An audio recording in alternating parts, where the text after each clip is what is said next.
Okay, so I'm Andrea Bose. I'm the Director of Clinical Services at the Applied Behavior Institute. We're doing these classes weekly to sort of talk about all things ABA, touching on some telehealth, considering the recent global pandemic. And my goal of these is to really be talking about these things in everyday language so that it's easy to understand with real life examples. I'm recording this for educational purposes, just to let you know. So I'm going to share my screen.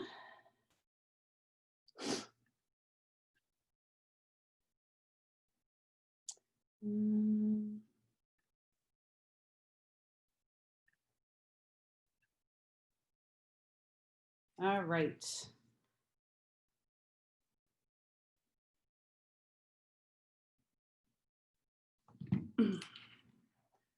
Okie dokie. So it's weird, I can't see myself. I could see myself before, but okay. We are going to talk about reinforcement today and sort of what that means as a basic principle of applied behavior analysis with some examples. So if you tuned in last week, I talked about the behavioral definition or the behavioral dimension. That's a big part of what ABA is. So we take data and measure things that people say or that people do and that are observable. The three component parts of behavior. So this is the ABCs of behavior. So you'll hear this a lot when you hear ABA. The A is antecedent, the B is the response to the behavior, and the C is the consequence. And I sort of go into what that looks like. So the definition of a stimulus is an event or object that affects behavior. So it can be internal, it could be like something like illness, pain, or pressure. It also can be external, so things like light, places, sounds, odors, and people.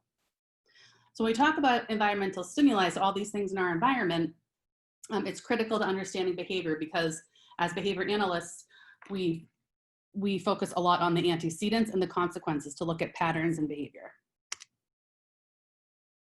So the antecedent, it's a stimulus or something that precedes a behavior in time. So it happens before the behavior, it's the A and the ABC. And the consequence is a stimulus that follows a behavior in time, so it happens after the behavior. Antecedent, behavior, consequence, in that order. So now let's get to talking about reinforcement, which is what this is all about today.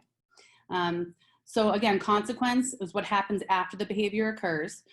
With reinforcement for the consequence, the behavior is likely to happen again. Now there are two types of reinforcement. So there's positive reinforcement. Something is added to the environment that increases the likelihood of the behavior happening in the future. And there's negative reinforcement where something is removed from the environment that increases the likelihood of that behavior occurring in the future. And I will talk about some examples. So reinforcement in ABA terms, think about the principle, is defined only by the effect that it has on the behavior. So a reinforcing consequence increases the future likelihood of the behavior. And not all pleasant consequences are reinforcers. I won't spend too much time on this. These are different types. So primary are things like food, drink, sleep. They're unconditioned. And then secondary conditioned reinforcers are something neutral that becomes reinforcing after being paired with a primary reinforcer. So examples of secondary reinforcers: toys, praise, attention, thumbs up is a big one. Different activities, tokens, and money. I always say we all love our jobs, but a lot of us probably wouldn't engage in working behavior if we didn't get paid. So money's a big reinforcer because it could be traded in for lots of different things. So why do we use them? We all have things that motivate us. Like I just said, a paycheck, vacation, recognition, smiles, and we learn ways to make those things happen again. So again, behavior that is rewarded is more likely to happen again.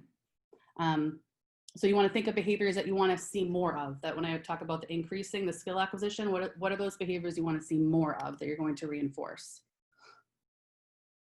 Activities can be used as reinforcers. So something called the Premack principle or Grandma's laws, we use more preferred activities to motivate less preferred ones.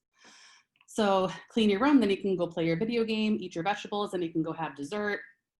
So sort of doing the non-preferred task first to earn the more preferred activity. Attention, is an important reinforcer, but not always effective. We know it's effective if it's increasing the future likelihood of the behavior. For some people, these things do not function as a reinforcer. So things like smiling, praise, clapping, singing, encouraging, thumbs up. It may, but that's why we do a little digging to find out what is reinforcing for that client. And I go into that in a separate slide.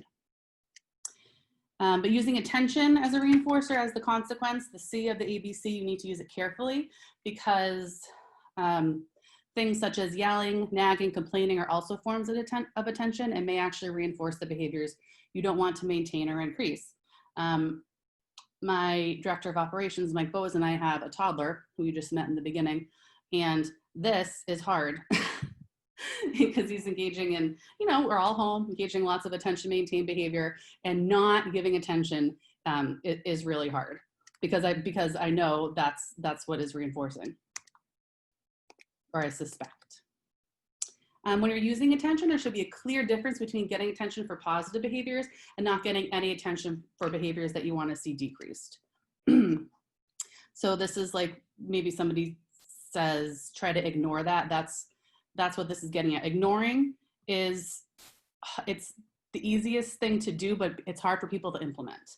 And I know that from being a parent, you have to go to your happy place. And, I tell some people like count to 10 or go do something else, go look at a magazine, do something else with your hands. So you're truly ignoring.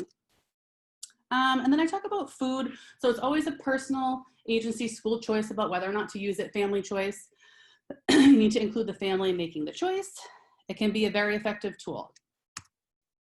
So just some examples of using food as a reinforcer: crackers, small pieces of candy, drinks, fruit.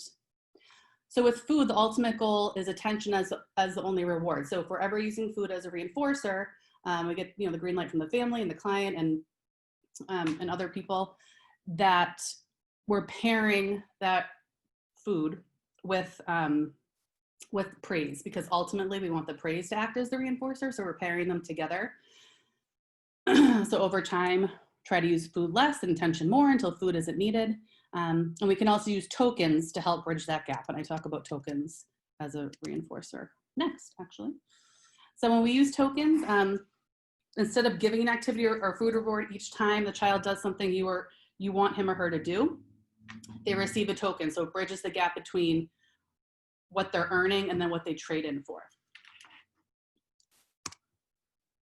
And they can be anything, and I've used all of these: stickers, pennies, poker chips, checks, stars, tally marks on paper, tally marks on a whiteboard. I love that.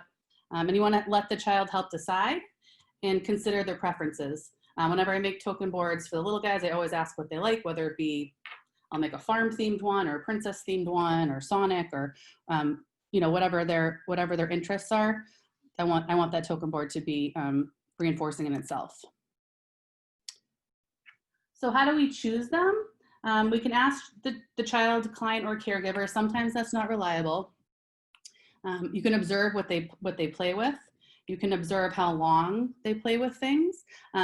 There's also some very systematic ways to test if something is kind of get a hierarchy of most preferred to less preferred, and that's what we call a preference assessment in ABA. But you can usually get, and there's also checklists and things of that nature. You can usually get a pretty good beginning list from doing these things, and then choose the next steps. And with a high functioning client and they're verbal, they'll tell you. So that's easy too. We always want to use appropriate things based on age, interest, and availability that are practical. We always want to reinforce right away when we see the positive behavior occur, the behavior we want to see increase, and reinforce often. Excuse me. One of my favorite phrases: catch them being good. So they don't know when they're going to access reinforcement. So they're sort of motivated to always be on task or always be engaging in that behavior that you're trying to increase. So look for opportunities and behaviors to reward. So what are you targeting? What do you want to see more of? And like I said, you always want to pair the activity, food, or token with praise and attention. So nice job. I love the way you use walking feet. So you're pairing that tangible with the verbal. Okay, so that was positive reinforcement. Where am I at time-wise? Okay. So positive reinforcement, positive means we're adding something to the environment that increases the future likelihood of the behavior. Negative reinforcement is still reinforcement as it's defined, so the consequence increases the future likelihood of the behavior, but with negative reinforcement, something is taken away from the environment, which is the negative word. So we all have learned ways to appropriately escape and avoid situations that we don't like. So sometimes with our clients or children, we have to teach them appropriate ways to escape and avoid non-preferred or unpleasant situations, activities, or people sometimes. So this is an example of negative reinforcement. Behavior will increase if it prevents or avoids something from occurring. So for example, if a child is engaging in tantrum behavior, aggressive behavior, or yelling, and that works to avoid a non-preferred task, so the teacher or the para says like, okay, you can, you know, the child is flopped and they're just sort of sitting there, not representing the worksheet to them, then that behavior will increase. But if we teach communication, will work to avoid work, then communication will increase. So teaching things like, I need a break, I need space, ask to put off doing homework until after snack, teach to ask for 1 more minute when playing with the preferred toy, ask for space from a person, that's a big one, I need space please, or please back up. All right, we'll get deeper into some of this stuff in other classes, but some take-home points: positive reinforcement is something is added to the environment after the behavior, and negative reinforcement, something is taken away from the environment after the behavior. Both are defined by their effect on behavior, which is it increases the future likelihood of the behavior occurring in the future.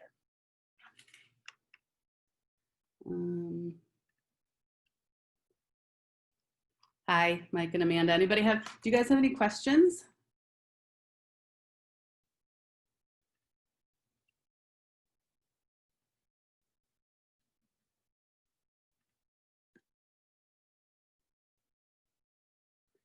Okay, I don't see any questions or comments, but if you watch this later or tomorrow, and you have any questions or comments, just write on the ABI Facebook page and I will get back to you. And thanks for tuning in. Like next week you're gonna see Amanda again, the wonderful Amanda Maynard. So tune in and look on the Facebook website for topics and times. You're welcome, Mike. All right, have a good day, everybody.